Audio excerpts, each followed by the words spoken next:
Magazine pluriel. Juliette Kamde. Bonjour et bienvenue à tous. Ravi de vous retrouver pour le magazine pluriel de ce samedi. 3 ministères se rassemblent pour offrir de l'eau potable aux populations. C'est à travers le Conseil de concertation pour l'eau et l'assainissement de base au Togo. Le projet d'appui au cadre de concertation est lancé depuis hier à Lomé. L'échange d'informations permanent entre le parent et l'école de son enfant favorise un meilleur encadrement de l'élève. L'importance de la relation parent-d'élève et enseignant à découvrir dans ce journal. Festival du cinéma des Monts Kabylie à Kara. Au 2e jour hier s'est tenue la rencontre des femmes cinéastes Kato. Rubrique invitée, nous aurons Dr Amoussou Koué-Tété, médecin conseil de l'INAM. Il explique la liste des médicaments pris en charge. Monsieur Tchanile Issa, directeur de l'urbanisme, est le 2e invité. Il parle du plan d'urbanisation de Lomé. Les autres rubriques, vous les connaissez. Il s'agit des échos du palais, des sports et de la revue de presse.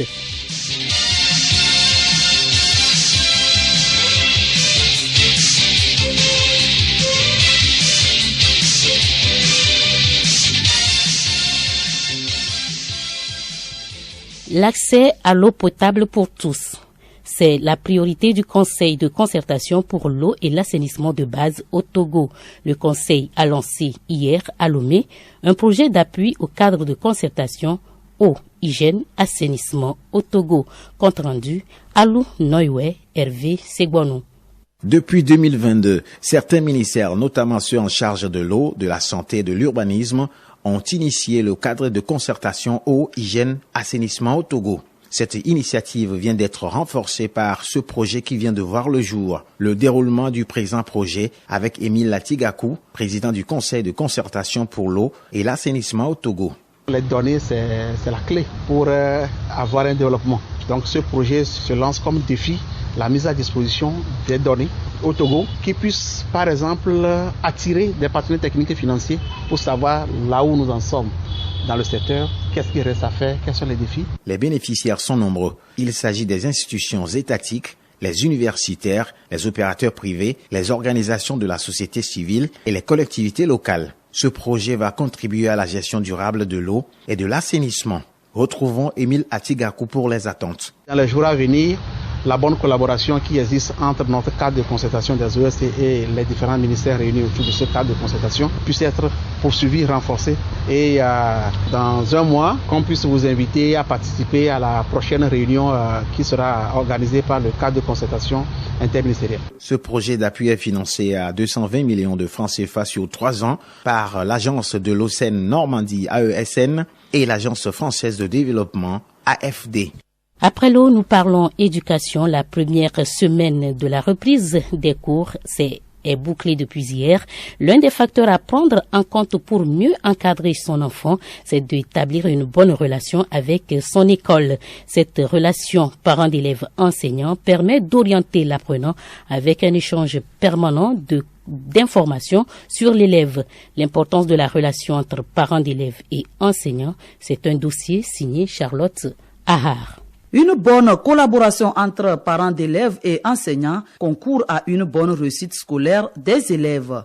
Wadja Isbatou, directrice du CG Avenu Lomé, relève quelques avantages de cette coopération. C'est très nécessaire que la famille soit en relation avec l'enseignant et avec l'école. Ça nous permet de mieux nous situer, de savoir ce qu'il faut faire à un enfant pour le faire avancer. La collaboration donc entre la famille et l'école trouve sa plénitude de son action dans la force collective. Si tous les parents et l'école se mettent encore ensemble, il y aura encore plus de plénitude dans la collaboration. Si la famille et l'école sont en relation régulière, Si l'élève voit que mon papa ou ma maman vient souvent à l'école, l'élève vit dans une grande confiance. Et l'élève sait aussi que si je fais de mauvaises choses de part et d'autre, on saura. Pour mieux orienter l'action éducative des apprenants, parents et enseignants doivent collaborer étroitement.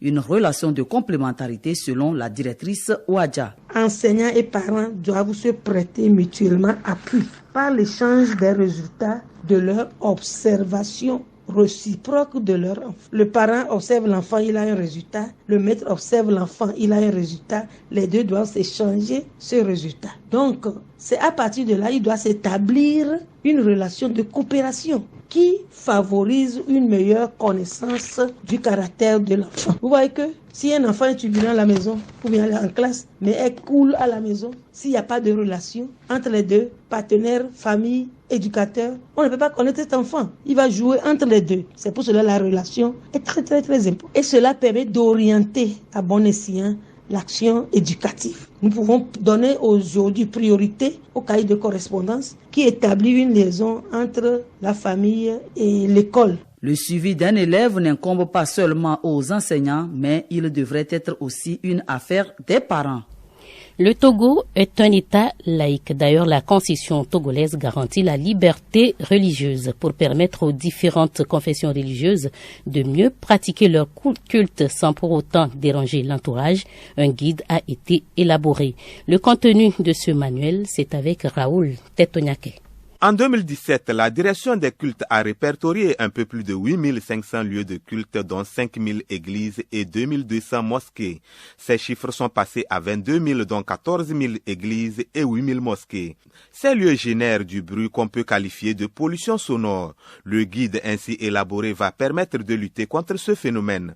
Nawanou Alassane Moussa, chef de division des organisations religieuses au ministère en charge de l'administration territoriale, relève les grandes lignes de ce document. Le document est consacré aux nuisances engendrées par les lieux de culte. Le manuel a pris en compte le cadre juridique et législatif de gestion des lieux de culte. Et il est également question de la gestion administrative des contentieux liés à ces nuisances sonores. Il arrive souvent que des conflits et des confrontations directes surviennent entre les riverains excédés et les responsables des lieux de culte. Des sanctions sont prévues en cas de troubles graves de la tranquillité publique. Retrouvons Nawanou Alassane Moussa. Au niveau du ministère de l'administration territoriale, il est question de procéder à des conciliations.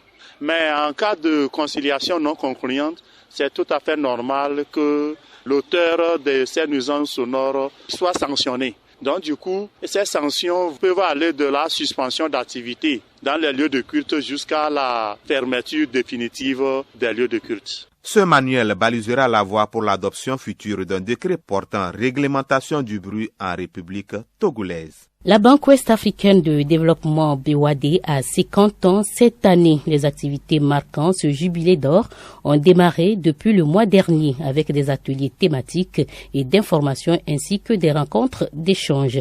Hier vendredi, le président de l'institution financière Serge Ekoué a échangé avec la presse nationale et internationale autour d'un déjeuner. Solim Tchangay et Léontine Atogima y étaient. Ils se sont installés autour d'une dizaine de tables, alignées l'une après l'autre selon leur nombre. Sur ces tables, couvertes en blanc, des pots de fleurs et des couverts. Le président de la BOAD, comme un chef de famille, fait face à ses invités, les professionnels des médias. On aurait cru à un festin, mais c'était plutôt une rencontre d'échange autour d'un déjeuner sur les 50 ans de la Banque ouest-africaine de développement. Serge Ekoué, président de la BOAD. C'est de vous tenir informé de l'organisation du cinquantenaire. La BOAD est une institution importante de la région et ce que nous y faisons est essentiel pour le secteur public, pour le secteur privé. Nous avons choisi pour ce cinquantenaire le thème, c'est à la fois la BOAD de demain, les 50 prochaines années, et comment financer le développement de demain. L'occasion de faire le point sur tout ce que la BOAD avait fait depuis 50 ans. Et le travail qui a été fait a été un travail de grande qualité, un travail exceptionnel. Après le déjeuner, Au moment du dessert, la parole est donnée aux journalistes pour leurs questions. En termes de la transition énergétique, comment est-ce que la BOAD compte se relancer? La BOAD est une si grande institution, les très petites et moyennes entreprises, qu'est-ce qu'elles peuvent attendre de la BOAD? Vous avez dit que nous connaissons tous les partenaires extérieurs, mais moi je ne le connais pas. Le président de la BOAD a répondu aux inquiétudes des hommes de médias. Il leur a ensuite donné rendez-vous sur le 14 novembre prochain, l'apothéose des festivités du cinquantenaire de la BOAD. Léontine, nous mettons tout de suite le cap à Kara pour parler du festival du cinéma des Monts Kabylie. C'était hier le deuxième jour du festival. Les activités ont été consacrées à Kato Café Cinéma, une rencontre de partage des femmes cinéastes. Geneviève Pognon depuis Kara. Tout a commencé avec des applaudissements nourris annonçant le mot de bienvenue de la promotrice de Kato Café Ciné, une rencontre de partage des femmes cinéastes du Togo. Tout l'honneur est pour moi de prendre la parole ce jour, donc souhaiter à tout un chacun de nous la cordiale bienvenue. On s'est vu à l'occasion de l'édition 2023 de la rencontre des acteurs du cinéma togolais au féminin. J'ai dénommé Kato Café Ciné. Plusieurs panels et masterclass ont meublé cette journée. Entre autres thématiques, le maquillage au cinéma, la prise de vue, le cinéma rassembleur des peuples, des partages d'expériences avec les femmes cinéastes et des projections de films. Écoutons quelques panélistes. Il y a un problème de la circulation même de nos contenus. Les producteurs n'arrivent pas à vendre des contenus, alors qu'il existe plusieurs moyens de vendre des contenus. Et ça, le rôle du distributeur, de réfléchir avec le producteur et de trouver des bons moyens pour écouler ces contenus qui est là. Aux femmes cinéastes qu'ils s'orientent vers les distributeurs et ensemble qu'on trouve des moyens pour rentabiliser le contenu. Nous nous sommes dit que voilà, chaque peuple, chaque origine doit garder ses valeurs, doit garder ses aspirations et porter haut le flambeau de leur civilisation. Et donc au cas où, comme on le sait, qu'il y a toujours dans tout ce qu'on fait dans la vie, le côté positif et le côté négatif. Donc, c'est à nous de savoir choisir le côté positif pour le bien de tous. Pour la promotrice de Kato Café Ciné, Rachel Kwezing, cette deuxième édition a une particularité. Habituellement, tout se déroule à Lomé avec une tournée du CNA, le cinéma numérique ambulant. Nous avons constaté qu'il y a plusieurs filles qui s'intéressent au 7e art, mais qui sont dans le septentrion. Il y en a plusieurs qui sont à Kara, Sotubois, Sokodé, Mango, Dapan, Guérin, Kouka. Donc, nous avons jugé bon de revenir avec Katou, la rencontre des femmes cinéastes, pour rencontrer cette pépinière de jeunes filles qui s'intéressent au 7e art. C'est pour cela que Katou a posé ses valises à Kara. Et nous sommes également là pour soutenir un festival qui a sa première édition, le festival de cinéma des Monts Kabylie. Il va falloir qu'on l'entoure de soins pour qu'il puisse grandir. Le directeur régional des arts et de la culture, Kodema Mana, salue l'initiative. La première appréciation, elle vient du fait que je suis vraiment sidéré de constater que un secteur de prédilection des hommes est face aujourd'hui objet d'échange des femmes. Grande doit être ma joie de voir que les femmes s'intéressent donc au secteur cinématographique. Alors, par rapport à la thématique qui a été abordée, je pense que elle mérite l'accompagnement du ministère de la Culture, en ce sens que le cinéma, comme on l'a dit, est un facteur qui rassemble les peuples, qui rassemble les hommes. Et donc, nous ne pouvons que nous appuyer sur le cinéma pour que nous puissions donc créer des cadres de rencontres, des cadres d'échange, des cadres donc de cohésion pour donc le bien de nos populations. D'autres activités sont prévues ce samedi, comme par exemple la visite de certains sites touristiques de la région. De Kara, Geneviève Pognon pour Radio Lomé. Parmi les acteurs du monde cinématographique présents à cet événement, Florent Tweet, compositeur, arrangeur, ingénieur de son. Il donne ses appréciations sur le cinéma féminin au Togo.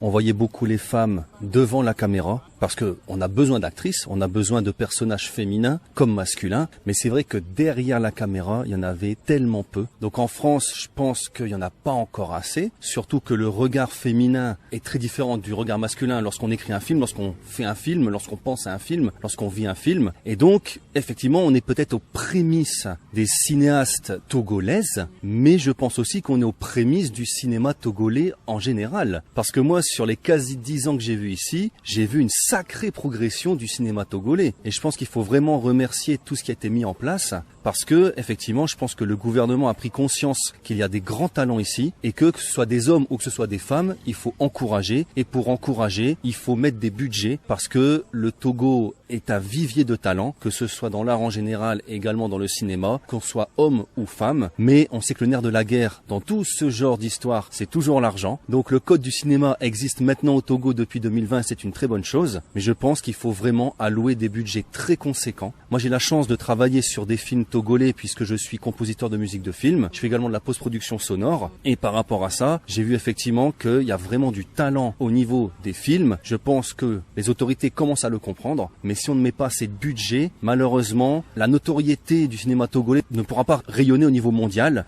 Quand on parle de films togolais en Europe, les gens ne savent même pas qu'on fait du cinéma au Togo.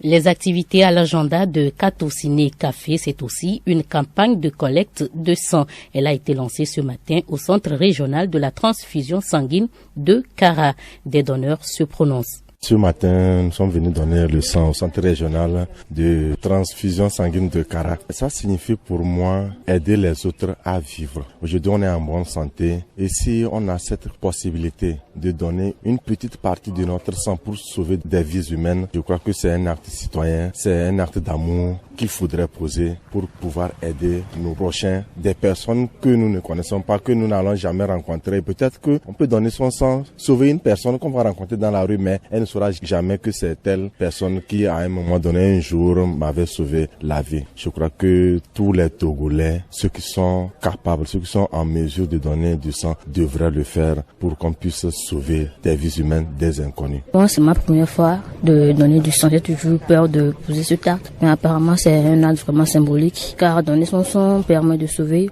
toute une vie, des vies. Et aujourd'hui, je vais apprendre aussi que donner son sang permet tout d'abord à soi aussi d'être plus en bonne santé et permet le rajeunissement. Donc c'est pour ça que j'ai donné mon sang. Actualité internationale au Sénégal, le fils de l'ancien président Abdoulaye Wade annonce que Margaret Sy sera chargée de collecter les parrainages pour le candidat du Parti démocratique sénégalais, sans pour autant préciser qui sera candidat. Derrière le tweet et le hashtag Karimwade 2024 qui le conclut, les internautes sont nombreux à avoir vu une annonce indirecte de candidature du fils de l'ancien président sénégalais Abdoulaye Wade, lui qui depuis des mois laisse planer le mystère sur ses intentions. En République démocratique du Congo, Moïse Katumbi est de retour à Kinshasa. L'opposant s'apprête à déposer son dossier de candidature pour la présidentielle du 20 décembre prochain. Avant le dépôt de cette candidature à la présidentielle congolaise, Moïse Katumbi a sillonné pendant 3 semaines le pays. Il a visité 5 provinces pour une tournée de redynamisation et d'implantation de son parti. Une tournée qui fut loin d'être une promenade de santé, comme confie Olivier Camille Tatou, directeur de cabinet et porte-parole de Moïse Katumbi, qui dénonce l'hostilité des pouvoirs publics lors de cette tournée. Rubrique invitée à présent. La couverture sanitaire des agents publics a démarré depuis le 1er mars 2012. 11 ans déjà, que de chemin parcouru. Nous sommes dans ce studio avec Dr Amouzou Tété Teko. Il est le chef département du contrôle médical et de la qualité des soins à l'INAM. Dr Amouzou, bonjour. Bonjour madame.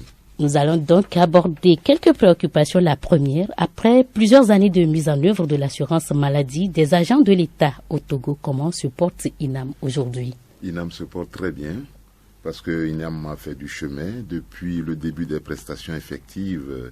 Le 1er mars 2000, c'était en 2012 et nous pouvons nous targuer de 400 000 bénéficiaires pris en charge aujourd'hui et l'INAM a fait du chemin avec beaucoup de satisfaction.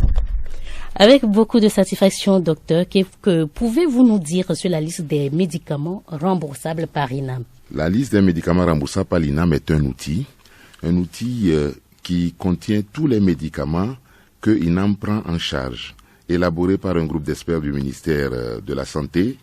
Elle est fixée par arrêté interministériel et mise à la disposition de l'INAM et des prestataires de soins.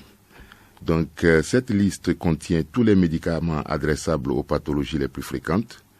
Donc, c'est plus de 2900 médicaments dans la liste. Et on y trouve tous les types, les génériques, les spécialités, selon les disponibilités sur le marché.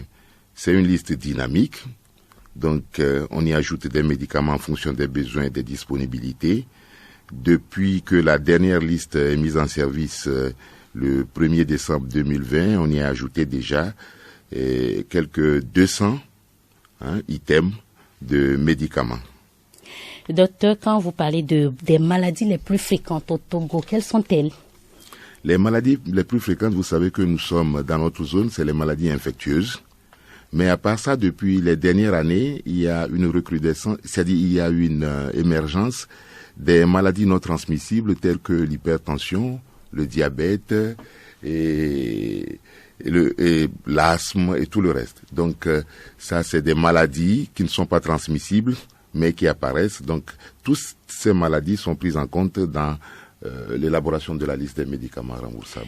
La liste des médicaments remboursables par l'INAM, vous le dites, elle subit souvent des modifications, des aménagements, des améliorations. Mais il n'est pas rare de voir des assurés se plaindre du fait qu'il y a beaucoup de médicaments qui ne sont pas pris en charge par l'INAM. Comment l'expliquer, docteur? Bon, pour les modifications, c'est une liste au fait parce que les gens doivent se poser la question, pourquoi ne pas prendre en charge tout simplement ce qui est en pharmacie? Alors la réponse à cette question, c'est que la liste des médicaments remboursables par l'assurance maladie est une liste d'objectifs. Il y a 3 objectifs qui sont de véritables exigences. Elle doit d'abord assurer la qualité des soins, donc les médicaments les plus utiles, des médicaments efficaces et adressables aux pathologies les plus fréquentes ou les plus graves. La deuxième exigence, c'est que cette liste doit garantir un reste à charge raisonnable, c'est-à-dire ce que le patient doit payer une fois qu'il est en pharmacie, pour les assurer. Donc, l'État y fixe les bases de remboursement des médicaments et veille à ce que la plupart des médicaments soient bien remboursés pour que le patient ait un reste à charge modeste. Actuellement, dans notre liste, plus de 52% des médicaments ont leur base de remboursement telle que, quand on les prend, effectivement, on ne paye que les 20% qu'il faut. La troisième exigence, c'est maîtriser les dépenses de l'assurance maladie. C'est-à-dire que notre joyau, l'assurance maladie, doit être pérennisé. Et pour cela, l'organisme gestionnaire doit pouvoir faire les prévisions en dépenses. Donc, ce faisant, des médicaments identiques qui sont adressables à la même pathologie ne doivent pas engendrer des coûts différents. Donc, c'est très important et l'État y veille. Pour les plaintes, c'est vrai, nous avons eu pas mal de plaintes et en général, c'est lié à la disponibilité des médicaments ou à leur coût, donc au reste à charge. Les causes sont connues. Et je peux vous en citer 3. C'est la non-utilisation de la liste par les prescripteurs. Les médecins. Les médecins. Et c'est les difficultés liées à la chaîne d'approvisionnement et de dispensation des médicaments. C'est structurel. Et d'autres fois, c'est les choix des usagers. Quand les gens disent, moi je ne prends pas générique, je ne veux pas tel ou tel médicament. Donc, ceci m'amène à dire que nous devons avoir tout en tête nos rôles respectifs pour que ça marche. L'État et l'INAM doivent faciliter l'accès à la liste des médicaments aux usagers. Ils doivent suivre la disponibilité et le coût des médicaments et analyser les comportements des prescripteurs pour corriger certaines choses. Les prescripteurs et les dispensateurs en pharmacie doivent de tout temps utiliser la liste à la recherche de l'efficience. Parce que quand vous prenez dans la liste des médicaments, ils ont des noms commerciaux bien différents, mais réellement, au fait, c'est les mêmes médicaments et ils sont à des coûts très variables. Donc, ils doivent chaque fois, lors de leur prescription, veiller à donner quelque chose qui arrange le patient. Et les bénéficiaires doivent comprendre que générique, médicament générique ou médicament de coût faible, ça ne veut pas dire de moindre qualité. Donc c'est très important. Beaucoup confondent. Justement, docteur, je vais faire peut-être cette petite analogie. Quand, par exemple, le docteur vous prescrit le Doliprane, il faut dire que c'est simplement le paracétamol. C'est le paracétamol. On a à 100 francs la tablette en pharmacie. Exactement, tout à fait. Merci beaucoup. Tout à fait. Docteur, vous nous parlez de 3 objectifs que la liste doit respecter: l'utilité, la charge raisonnable et puis la maîtrise des finances. Merci pour ça, docteur. Mais nous allons à présent parler de l'outil Presta Plus. C'est un outil que depuis un temps vous mettez à la disposition des assurés INAM. Qu'est-ce qu'il en est? C'est un outil que nous avons déjà mis à la disposition des prestataires, c'est-à-dire des prescripteurs et des dispensateurs en pharmacie, pour, comme je le disais tout à l'heure, faire des prescriptions et des dispensations très efficientes. C'est juste la liste qui est sur un support, donc applicatif. Et cet applicatif est très accessible sur Google Play Store. Donc on peut le télécharger et on a tous les médicaments de la liste là-dedans. Donc qu'est-ce qui se passe? Le prescripteur, il regarde un médicament, le nom commercial, tout de suite est affiché tout ce qui a comme correspondant à ce médicament sous d'autres noms commerciaux et les prix également. Là, il peut choisir ce qui va mieux pour le patient en termes de reste à charge. Vous appelez donc tous les acteurs à jouer leur partition. Il y a également une expérience que j'ai vécue avec un proche. Le médicament est prescrit dans le carnet INAM. Il le prend, il regarde, il va en pharmacie, on lui dit non, il n'est pas pris en charge. Le proche qui avait quand même l'outil Presta Plus vérifie, voit le nom du médicament et là, tout regardit et puis il dit non, c'est pris par INAM. Mais le vendeur au guichet, dans l'officine, regarde, il dit non, ce qu'on vous a prescrit, c'est comprimé, ce que INAM prend en charge, c'est injectable. Comment le médecin... Non, sûrement, quand il y a l'injectable dans la liste INAM, ça veut dire qu'il y a les comprimés également dans la liste INAM. C'est-à-dire que ça, c'est... Sinon, l'équivalent même, on doit trouver l'équivalent au moins. C'est-à-dire les médicaments dans la liste INAM, c'est pour répondre à toutes les pathologies, à tous nos problèmes de maladies que nous avons. Et la plus grande majorité, c'est pourquoi nous les appelons, c'est des médicaments essentiels, donc nécessaires. Il y en a dans la liste INAM pour peu que les gens essaient de voir de près, de fouiller. Et les bénéficiaires doivent, nous leur avons donné ça la dernière fois, libre accès avec des tutoriels pour les en informer. Ils doivent utiliser très souvent la liste et quelque part prier poliment, avec beaucoup de tact, les prescripteurs et les dispensateurs en pharmacie de leur trouver le mieux disant en médicaments. Docteur, on tire pratiquement vers le temps qui nous est imparti pour cet entretien. On va parler de la dynamique de l'assurance maladie universelle, la dynamique dans laquelle le Togo est en ce moment. On veut aller vers l'assurance maladie universelle. Où en est le processus? Le processus est très avancé. L'AMU est un chantier, je dirais, très avancé. En fait, l'autorité est en train de mettre en place les choses. Donc, côté architecture qui fait quoi, le cadre légal, les décrets sont sortis, les arrêtés en cours également, et les paramètres techniques pour opérationnaliser cela sont en cours. Donc, je peux vous dire, en toute franchise, que l'autorité est très avancée en matière de AMU, de l'assurance maladie universelle, pour vraiment étendre cette couverture que les fonctionnaires connaissent bien à toute la population togolaise. Docteur Amouzou Kwete-Teko, merci. Merci beaucoup. La suite de cette édition, notre deuxième invité, les efforts sont faits par le Togo en matière d'urbanisme. Tchanile Issa, directeur du développement urbain au ministère de l'urbanisme, des réformes foncières. Donc, c'est notre deuxième invité. On le reçoit avec Paco Johnson. Il aborde ce qui concerne la planification urbaine des villes. Paco Johnson est son invité. Bonjour, monsieur Tchanile Issa. Bonjour, monsieur le journaliste. Vous êtes le directeur de développement urbain au ministère de l'urbanisme. Alors, quelles sont les actions menées par le ministère à ce jour en ce qui concerne l'urbanisme? Les efforts qui sont faits par le ministère de l'urbanisme, de l'habitat et de la réforme foncière en matière d'urbanisme concernent la planification urbaine des villes. c'est-à-dire l'élaboration des documents d'urbanisme, notamment les schémas directeurs d'aménagement et d'urbanisme, les plans locaux d'urbanisme, les lotissements, les restructurations, etc.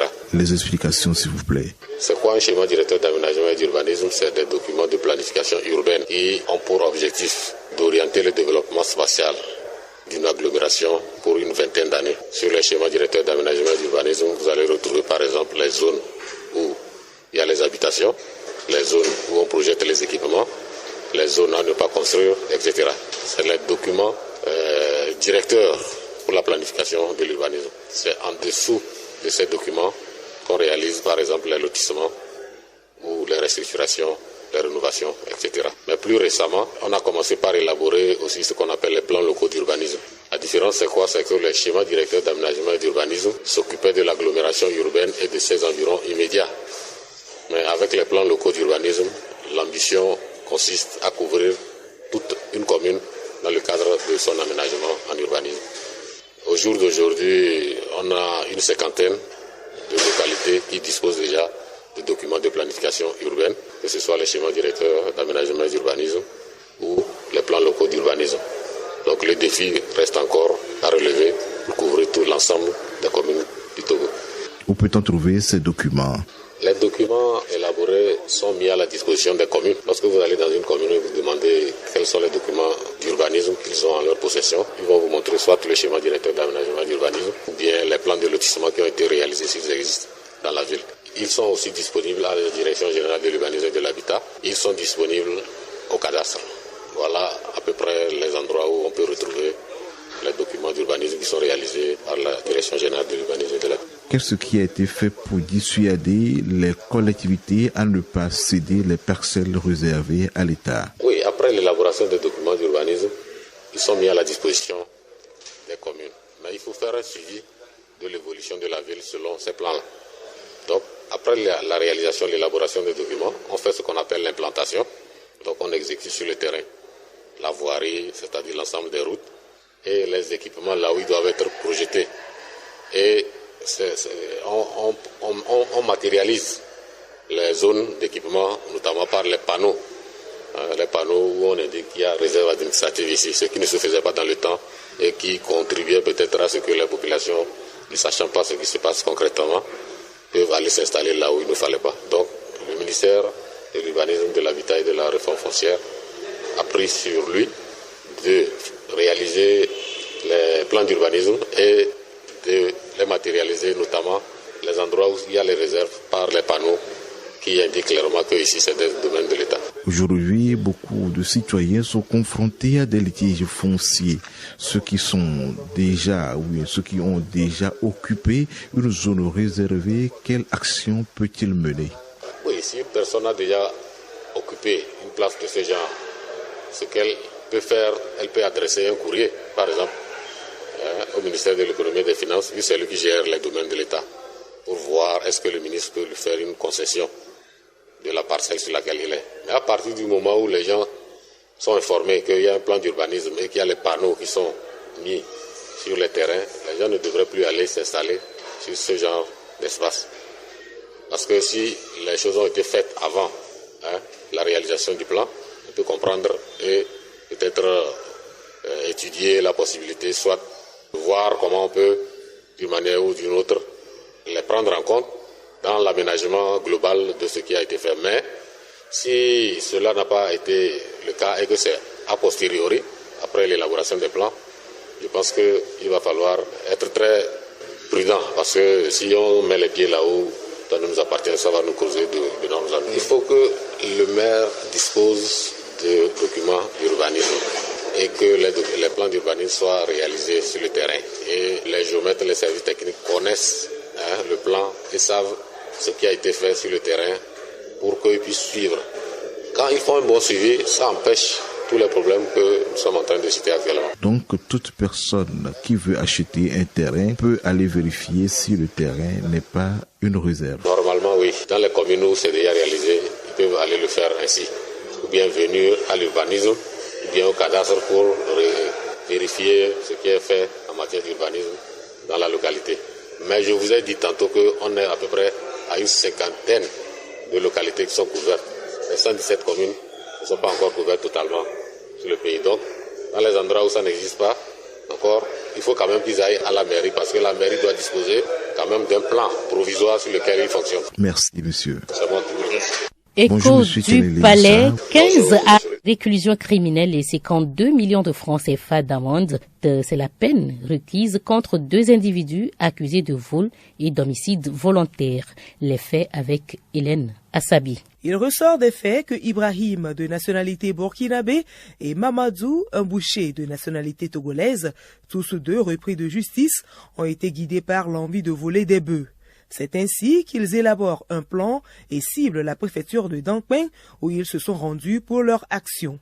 Ils ont réussi à soustraire frauduleusement 22 têtes de bœufs au sieur Ousmane, propriétaire des 10 bœufs, après avoir maîtrisé le bouvier qui n'est autre que le fils de Ousmane qui avait conduit les bêtes au pâturage.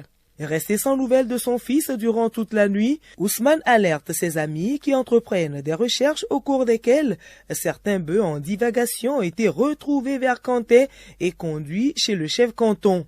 La poursuite des recherches a permis également de découvrir et reconnaître un autre bœuf dans un parc de vente de bétail dans la banlieue nord de Lomé. Le recoupement des faits a permis d'interpeller Gbegberekou, à qui les 2 voleurs ont vendu quelques bœufs et qui finit par dénoncer Ibrahim et Mamadou qui sont interpellés. Quant au petit bouvier, son corps ne sera retrouvé que quelque temps après, flottant sur les eaux d'une rivière dans la localité de Dangpeng. À la barre, les accusés comparus ont varié dans leurs déclarations avec des versions contradictoires tout au long de l'interrogatoire. Devant cette situation, leur avocat a notifié à la Cour sa décision de se déconstituer pour se constituer pour Ibrahim, seul accusé resté constant dans sa version des faits. Justifiant sa décision, le Conseil a expliqué à la Cour qu'il ne pouvait pas défendre 2 accusés qui sont dans une logique de contradiction. La Cour prend acte et suspend l'audience pour concertation. L'audience a repris avec à la défense 2 avocats, le second ayant été commis sur place pour défendre l'accusé Mamadou.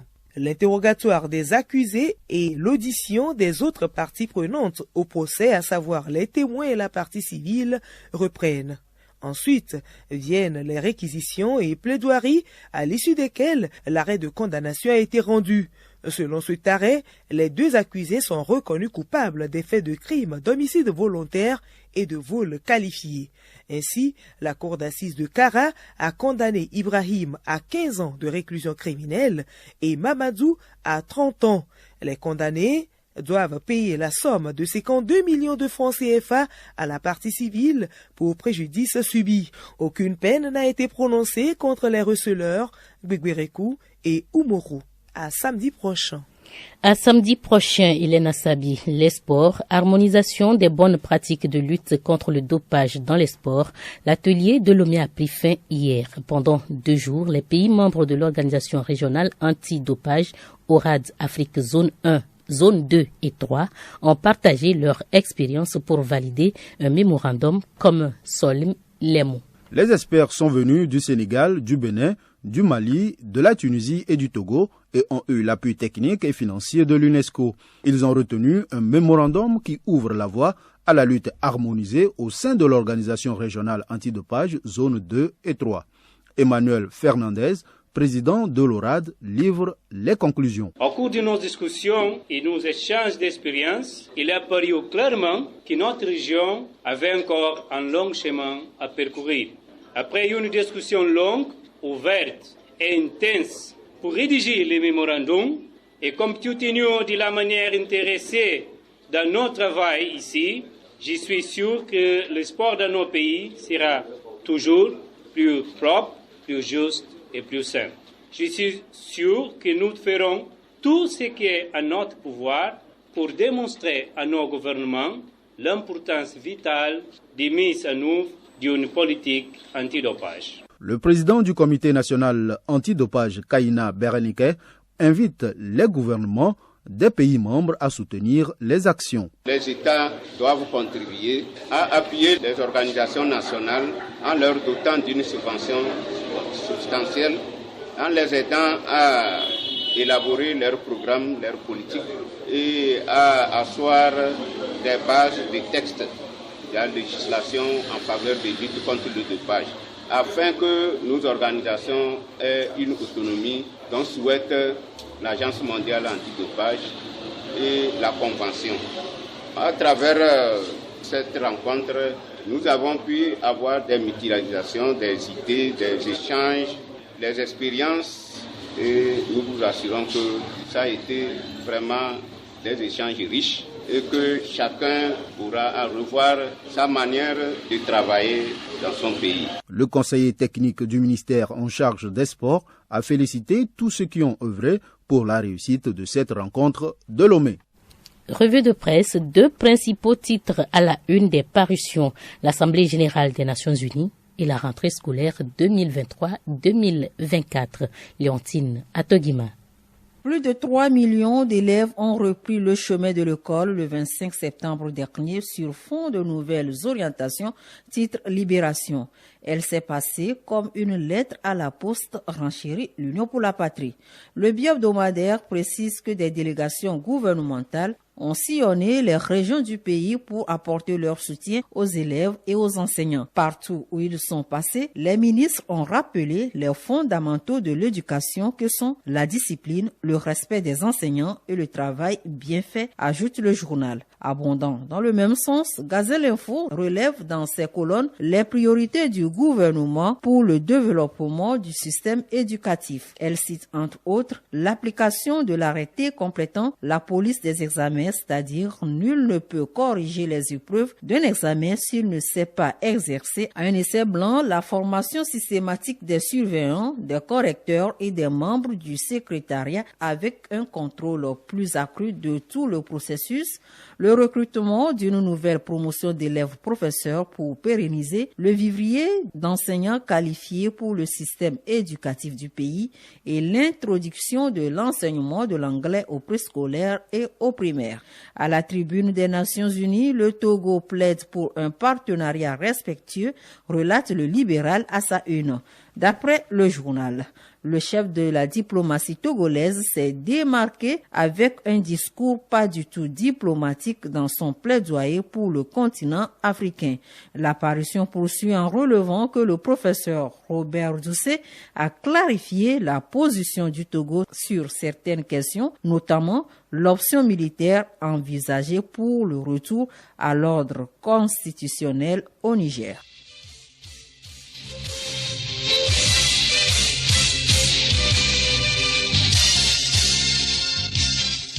Pluriel, le magazine hebdomadaire de Radio Lomé. Point final à cette édition, le rappel des titres. 3 ministères se rassemblent pour offrir de l'eau potable aux populations. C'est à travers le Conseil de concertation pour l'eau et l'assainissement de base au Togo. Le projet d'appui au cadre de concertation est lancé hier à Lomé. L'échange d'informations permanent entre le parent et l'école de son enfant favorise un meilleur encadrement de l'élève. L'importance de la relation parent-enseignant, vous l'avez suivi dans le journal. Festival du cinéma des Monts Kabylie à Kara, au 2e jour hier, s'est tenue la rencontre des femmes cinéastes. Kato. Les invités, nous en avons eu 2. D'abord le docteur Amoussou Kwetete Teko. Il est donc le chef département du contrôle médical et de la qualité des soins à l'INAM. Il a abordé la liste des médicaments pris en charge par l'Institut national de l'assurance maladie au Togo. Le deuxième invité, M. Tchanile Issa, le directeur de développement urbain au ministère de l'Urbanisme et des Réformes foncières. Il nous a parlé de l'urbanisation de la ville de Lomé. Vous avez également suivi les échos du palais, les sports et la revue de presse. Restez en compagnie de Radio Lomé. Nos programmes se poursuivent.